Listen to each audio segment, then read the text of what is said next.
ఓం సాయిరామ్. సాయి భక్తులందరికీ నమస్కారం అండి. అందరూ ఎలా ఉన్నారు? ఆ సాయినాథుని కృపా కటాక్షాలు మన అందరిపై ఉండాలని మనస్ఫూర్తిగా కోరుకుంటున్నాను. ఈరోజు బాబా గారు చెప్పిన బాబా వాక్ ఏంటి అంటే, ఇంతవరకు అన్నీ చూసుకున్న బాబా రేపటి రోజుల్లో మన బాగోగులు చూసుకుంటారు కదా తల్లి, నువ్వెందుకు ఇంతగా ఆలోచిస్తూ ఉన్నావు?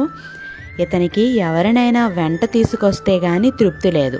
వాళ్ళు నా బిడ్డలను రైల్లోంచి దింపేయాలని చూశారు, కానీ వీళ్ళిద్దరినీ దింపవద్దని ఆ సైన్యాధికారితో చెప్పాను. నువ్వు భయపడవద్దు. ఓం సాయిరామ్. ఈరోజు బాబాగారి వాక్కుని విన్నాక మీకు వెంటనే బాబాగారి మీద ఒక్కసారిగా ఒళ్ళంతా గగ్గురుపాటుగా అనిపించిందా? ఎందుకు అని అంటే, ప్రతి క్షణం మనం అనుకుంటూనే ఉంటాం, రేపేం జరగబోతుంది, రేపు ఎలా ఉంటుంది అని మనం ప్రతి క్షణం ఆలోచిస్తుంటే బాబాగారు ఈరోజు ఇచ్చిన సందేశం వల్ల చాలా ధైర్యంగా అయితే అనిపించింది కదండి. సమర్థ సద్గురువు శ్రీ సాయినాథ్ మహారాజ్కి జై. అలాగే బాబా భక్తురాలైనటువంటి ఒక సాయి భక్తురాలు తన జీవితంలో జరిగిన ఒక సంఘటనని ఈరోజు కథ రూపంలో మనకు తెలియజేస్తుందండి. అదేంటో విందాం రండి. మేము 6 ఏళ్ల పాటు 3 అంతస్తులలోని ఒక ఇంట్లో అద్దెకు ఉన్నాము. ఆ ఇల్లు బాగా మాకు కలిసి వచ్చింది. అయితే ఈ మధ్య నాకు మోకాలు నొప్పులు ఉండటం వల్ల ఇల్లు మారాలా వద్దా అని చీటీలో వేసి బాబాని అడుగుదామని అనుకున్నాను. అనుకున్నట్లే ఒకరోజు బాబా ముందు చీటీలు వేస్తే ఇల్లు మారమని వచ్చింది. దాంతో కొత్త అద్దె ఇంటి కోసం ప్రయత్నాలు మొదలుపెట్టాం. ఆ క్రమంలో ఒక ఇంటి యజమాని తమ ఇల్లు మాకు అద్దెకిస్తామని అన్నారు, కానీ తర్వాత వేరే వాళ్ళకి ఇచ్చాను అన్నారు. సరే, బాబానే మాకు మార్గ నిర్దేశం చేస్తారని నేను అనుకున్నాను. నా భార్య మాత్రం ఆ ఇల్లు మనకే ఇస్తారని నాకు అనిపిస్తోందని అంటుండేది. అందుచేత మేము బాబా ఆ ఇల్లు మాకు అద్దెకి ఇచ్చేలా చూడు అని ప్రార్థించాము. బాబా దయవలన మేము కోరుకున్నట్లే ఆ ఇల్లు మాకు అద్దెకి ఇచ్చారు. ఇకపోతే 2024లో జులైలో నేను నా స్నేహితులతో కలిసి శబరిమల వెళ్ళాలని ప్రణాళిక వేశాను. తదనుకోనంగానే ఆ రోజు ప్రయాణానికి బయలుదేరాము. అప్పుడు మా పాప బాబు వెళ్ళొద్దని ఏడ్చారు. వీళ్ళు ఇలా ఏడుస్తున్నారేంటి అని నాకు భయమేసి, బాబా నా ప్రయాణంలో శబరిమల కొండ ఎక్కడంలో ఎటువంటి ఇబ్బందులు లేకుండా చూడండి, అలాగే స్వామి దర్శనం భాగ్యం బాగా జరిగేటట్టు చూడు తండ్రి అని బాబాకి చెప్పుకున్నాను. బాబా దయవల్ల అంతా బాగా జరిగింది. చాలా చాలా ధన్యవాదాలు బాబా. ఇలా నేను అడగంది లేదు.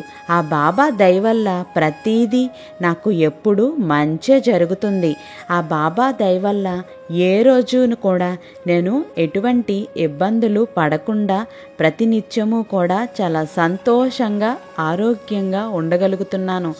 అలాగే బాబా గారి దయవల్ల మరొక సాయి భక్తురాలైనటువంటి తన జీవితంలో జరిగిన ఇంకొక కథనైతే చూద్దాం రండి.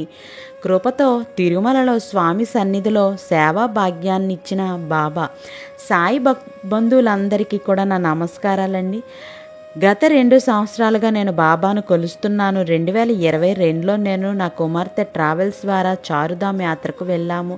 అక్కడ ట్రావెల్స్ వాళ్ళు మాకు సమయానికి అన్ని సౌకర్యాలు సమకూర్చిన మా అమ్మాయి చాలా అసౌకర్యంగా గురై కోపంగా అమర్యాదగా ప్రవర్తించింది.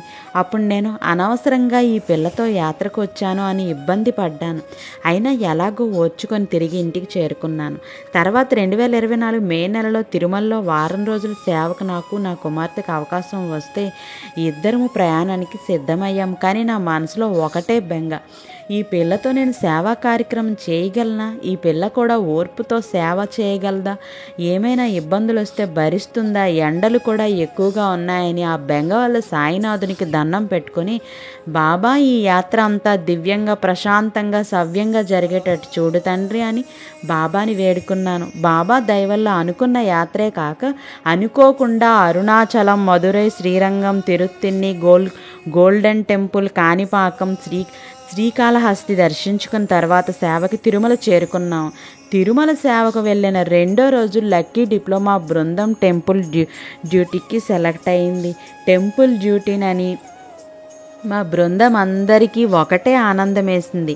నేను బాబాని మాకు గుడిలో డ్యూటీ వేయమని ప్రార్థించాను. తర్వాత బాబా నాకు నా కుమార్తెలు ఆకాశంలోని మబ్బుల్లో దర్శనమిచ్చారు. ఆ బాబా మా అమ్మాయికి వైకుంఠ ద్వారం దగ్గర నాకు కాస్త దూరంగా మా టీం లీడర్కు స్వామి సన్నిధిలో డ్యూటీ పడింది.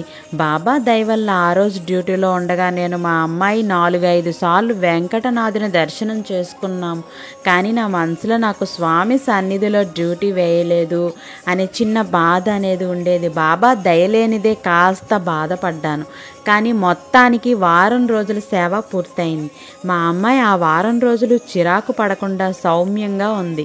నచ్చినా నచ్చకపోయినా సర్దుకొని ఆ వారం రోజులు వెంగమాంబ అన్నప్రసాదం తింటూ సేవ పూర్తి చేశాము. సేవ పూర్తయ్యాక సేవకులకు టీడీడీ వారు దర్శనం ఇస్తారు.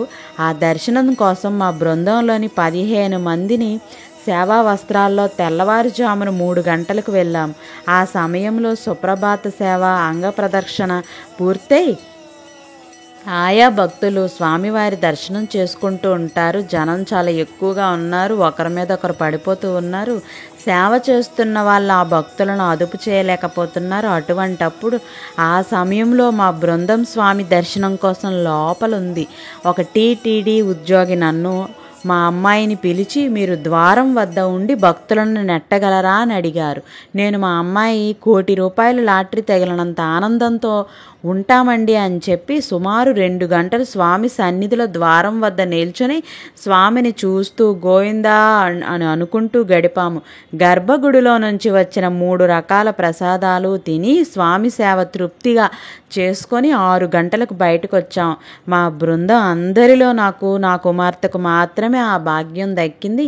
అంతా బాబా కృప అని నా నమ్మకం. ఈ అవకాశం కల్పించిన బాబాకి కోటి నమస్కారాలు. అంతటితో అయిపోలేదు. మేము క్షేమంగా ఇంటికి చేరుకున్నాక మా ఫ్రెండ్ ఫోన్ చేసి, నేను మిమ్మల్ని షిరిడీ తీసుకొని వెళ్తాను, ఆగస్టులో వెళ్ళడానికి రిజర్వేషన్ చేయిస్తున్నానని చెప్పింది. అనుకోకుండా నా ప్రమేయం అనేది లేకుండా బాబా నాకు తమ దర్శనం కల్పిస్తున్నారని ఆ బాబాకి thank you Baba, thank you so much. ఈ కథ అంతా విన్న తర్వాత మీకు బాబా గురించి మీరు వినేంతసేపు మీకు ఏమనిపించిందో కామెంట్ సెక్షన్లో కామెంట్ చేయండి. ఓం సాయిరామ్ అని కామెంట్ చేయటం అస్సలు మర్చిపోవద్దు. ఆ సాయినాథుని కృపా కటాక్షాలు మన అందరిపైన ఉండాలని, ఖచ్చితంగా ఆ బాబా గారి ఆశీస్సులు ప్రతినిత్యం మనపై ఉండాలని మనస్ఫూర్తిగా కోరుకుంటున్నానండి. సమర్థ సద్గురు శ్రీ సాయినాథ్ మహారాజ్కి జై. దయచేసి ఒక్కసారి ఈ సమాచారాన్ని మీ స్నేహితులకి, మీ బంధువులకి షేర్ చేయండి. బాబా ప్రేమ అనంతం. దాని గురించి ప్రత్యేకించి చెప్పనాల్సిన అవసరం లేదు. ఎందుకంటే అది మన నిత్య అనుభవం. కష్టం వచ్చినప్పుడు అండగా నిలవడంలో, సమస్య వచ్చినోడు పరిష్కారం చూపడంలో, శారీరక మానసిక రుగ్మతలను తొలగించడంలో, అనుకోని ఆపదల నుండి ఆదుకోవడంలో, ఇలా చెప్పుకుంటూ పోతే బాబా ప్రేమ ఎన్నో విధాల మనకి అనుక్షణం అనుభవం అవుతూనే ఉంటుంది. ఆ ప్రేమ ద్వారా మనకు లభించే ఆనందం, ధైర్యం కేవలం మనకు మాత్రమే పరిమితం కావు. మన అనుభవాలను తోటి భక్తులతో పంచుకున్నప్పుడు వాళ్ళు కూడా ఆ ఆనందాన్ని, ప్రేమను ఆస్వాదిస్తారు. అంతేకాదు బాబా పట్ల భక్తి, శ్రద్ధ, సబూరీలు దృఢమవుతాయి.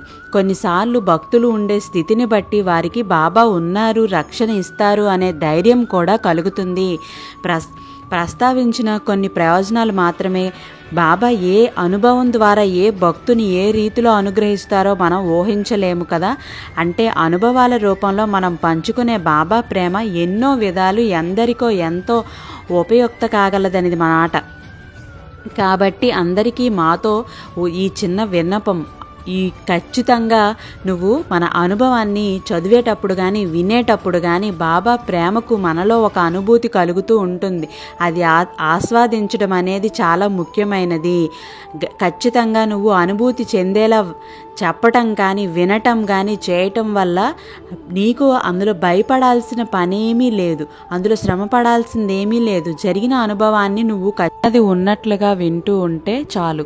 మనకు వచ్చిన కష్టం, సమస్య ఆ సమయంలో మనం పడిన ఆందోళన, కష్టం తీరడం కోసం బాబాపై ఆధారపడడం, ప్రార్థనలు చేయటం, బాబా అనుగ్రహించిన తీరు, ఆ అనుభవం ద్వారా మనం పొందిన అనుభూతిని ఇవన్నీ వింటూ ఉంటే నీ మనసుకి ఎంతో ప్రశాంతంగా ఉంటుంది. బాబా మనకు ప్రసాదించే ప్రతి అనుభవం ద్వారా ఏదో ఒకటి మనం నేర్చుకోవచ్చు. అది గ్రహించగలిగితే నువ్వు ఖచ్చితంగా ఒక మంచి అనుభూతిని నీ తోటి భక్తులతో కూడా అవటం వల్ల నువ్వు కూడా ఎంతో సంతోషంగా, ఆనందంగా ఉండగలుగుతావని నేను మనస్ఫూర్తిగా కోరుకుంటున్నాను.